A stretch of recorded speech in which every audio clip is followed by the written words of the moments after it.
already said, today I will be giving you a very brief overview of my PhD research findings around ecosystem services as a tool to evaluate restoration with a particular look onto Lake Rotorua.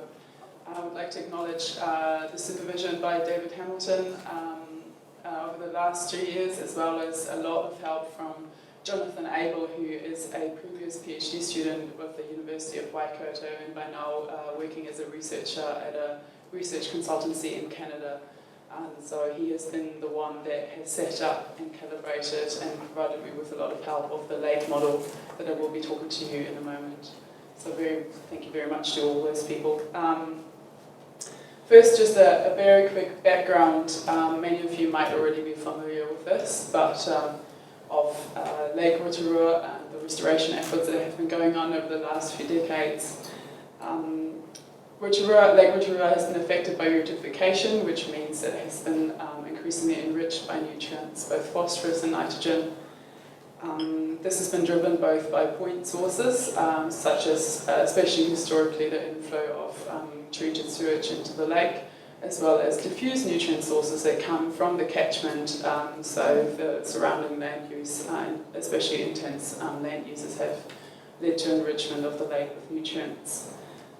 The management responses over the last few decades have included both treatments within the lake, for example, the applications of herbicides to combat lake weeds, but also more recently the dosing of 2 inflows with alum, which is intended to flocculate phosphorus and therefore reduce that nutrient concentration in the lake. There have also been land management approaches in order to try and curb some of those diffuse nutrients that come off the catchment and into the lake. Now, we have studied a number of factors that may hinder the success of those restoration actions. And one of those factors that we have identified is that of time lags between the recognition of an environmental problem such as the degradation of water quality and the time it takes for changes in the management to actually ensue and take place. So we found that it takes approximately, or at least 5 years for an environmental decline to be recognized and then responses to take action in terms of management strategies, for example. So let me just talk you through this rather complicated graph, to give you an idea of what I'm referring to. So this graph here shows, first of all, publications that we have studied that have to do with Lake Rotorua and anything related to water quality, any kind of research that has been going on since starting in the 1920s all the way up to the recent times. The blue bars basically show the total number of publications that we have found, and the green line here represents the fluctuations in water quality along those, coinciding with those publications through the last few decades.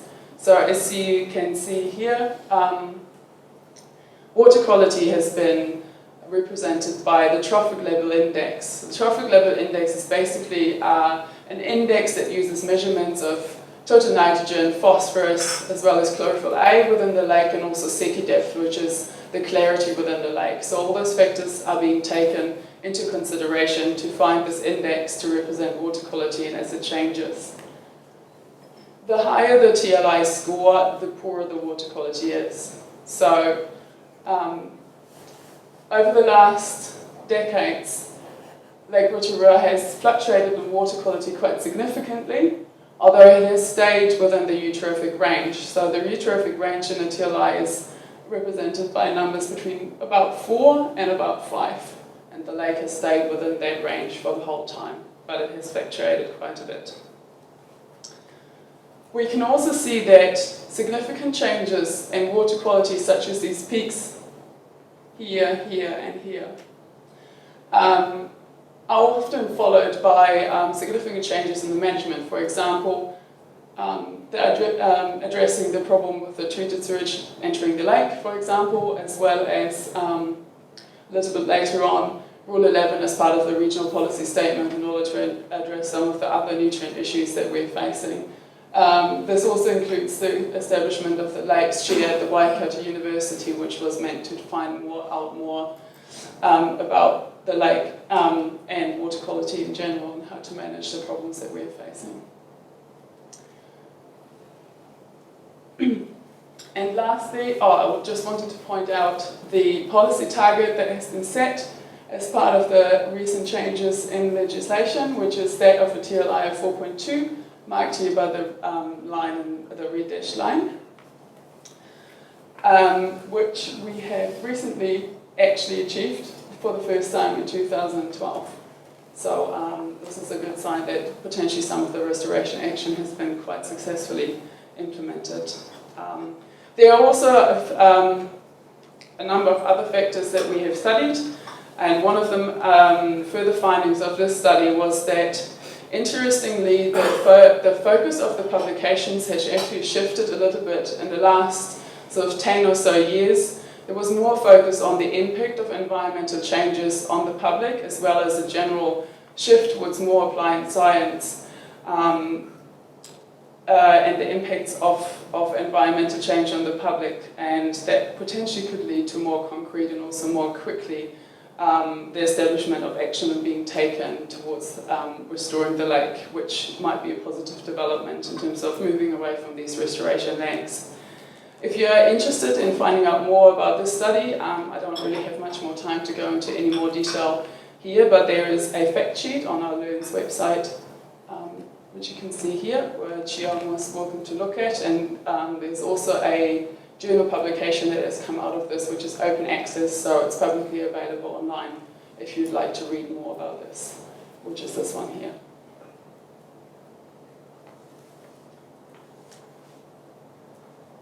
As a second aspect, we have studied ecosystem services of the lake and have tried to use this as a tool to value this ecosystem.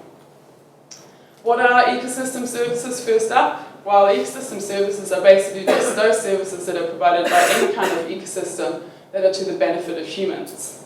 So yes, this is a very human-centered concept, of course, but I still find it a very useful tool and also a language to communicate the value of ecosystems in a sort of more of a socio-economic context.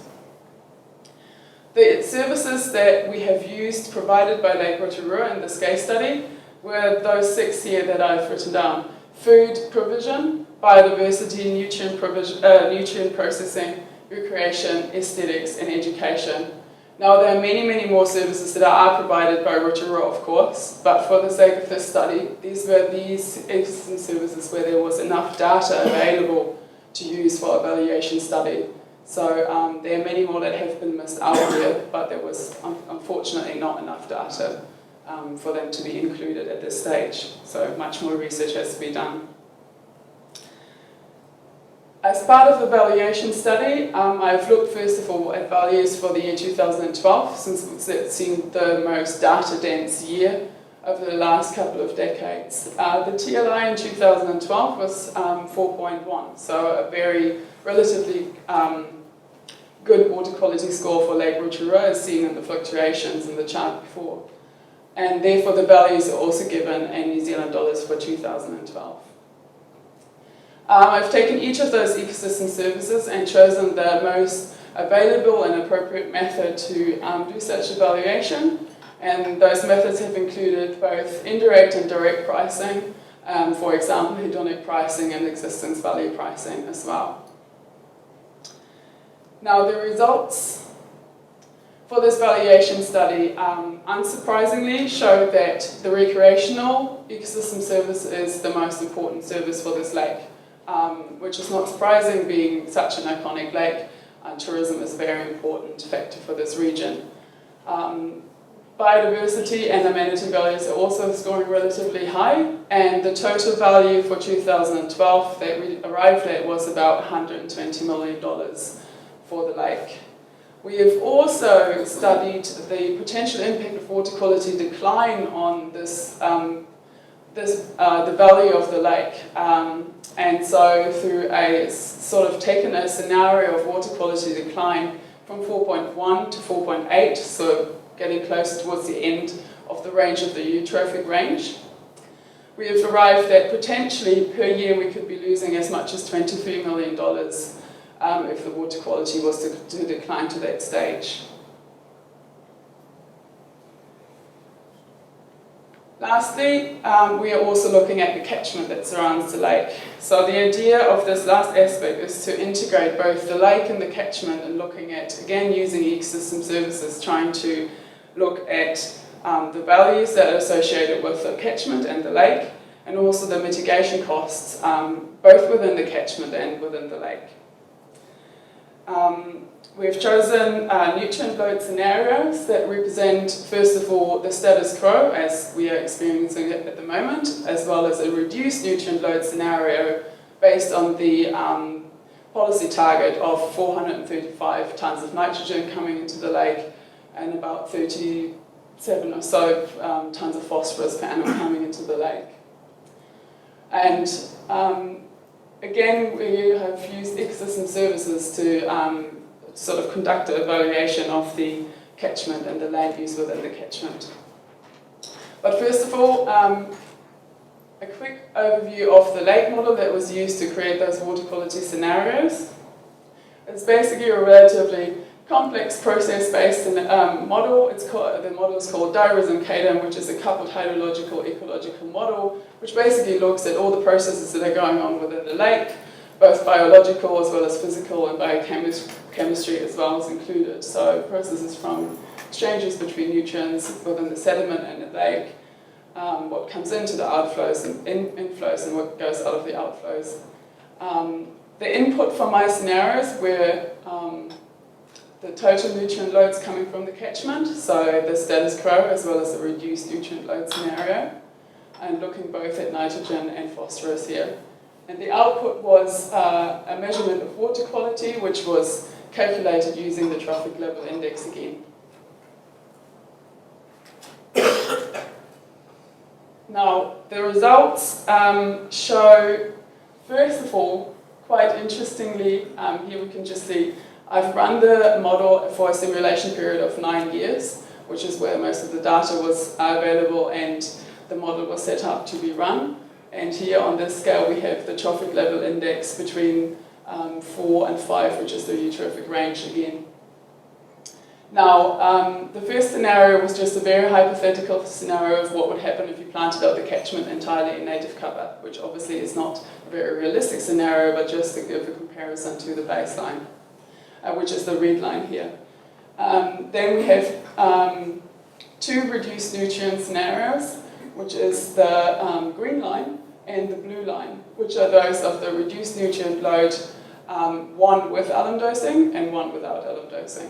And the same is, has happened again for the status quo nutrient loading, again one scenario with alum and one without. And very interestingly, we can see that both of the no alum scenarios are actually in the slightly higher range of the trophic level index, showing us that alum dosing has a very large impact on the TLI, which isn't surprising, but something important to keep in mind, that this is a very important tool if we wanted to lower the TLI, and it's got a large impact on the water quality results. Again here, just the policy target of 4.2, which has been reached, potentially in these scenarios can be reached by using the scenario of reduced nutrient load plus dosing application. Now, to put this into an economic context, I've looked at a few different ways of achieving those reduced nutrient loads. One of them is land use change. Another one could be mitigation on the land, or a combination of the two. And also, again, either with or without alum application, which is the mitigation within the lake.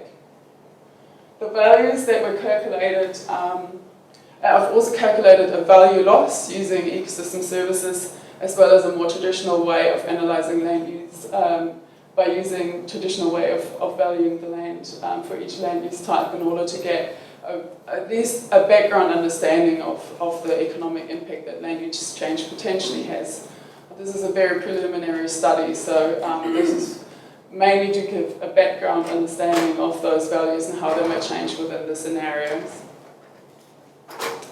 The results for this were, first up, the green bar just shows the total cost of the scenarios. So here we've got the first 6 scenarios are all the reduced nutrient load scenarios. So 432 tonnes of nitrogen, basically either with or without alum dosing. The total cost again here is marked in green, and unsurprisingly with land use change, first of all there's no mitigation cost, so very low levels of mitigation cost. This is just the alum dosing here, which is about not even $500,000 per year roughly, and you can correct me there if I'm wrong. The black triangles just indicate the resulting TLI, and here I've taken the average over those 9 years that this scenario simulation was run. So this is a 9-year average of TLI. Again, we've got the policy target here. So, and this average taken, actually the only scenario that reaches that policy target perfectly is the all-native catchment cover. But those reduced nutrient scenarios certainly come very close to reaching the target. So one conclusion that we can draw from this study is that it is very important for now, in the short term, to continue with the alum dosing in order to reach the policy target. But it may well be that a combination of both continued in-lake mitigation, mitigation on land, and potentially some aspects of land use change might be the most effective way of reaching the policy targets in the long run. Which brings me to just a general conclusion on major findings just on this study.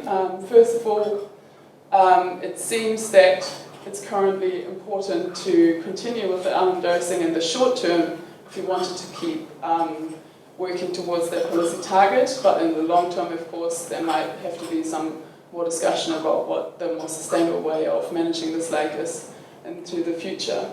A combination of in-lake mitigation and land mitigation seems most cost-effective at improving water quality and reaching the targets that we want to reach.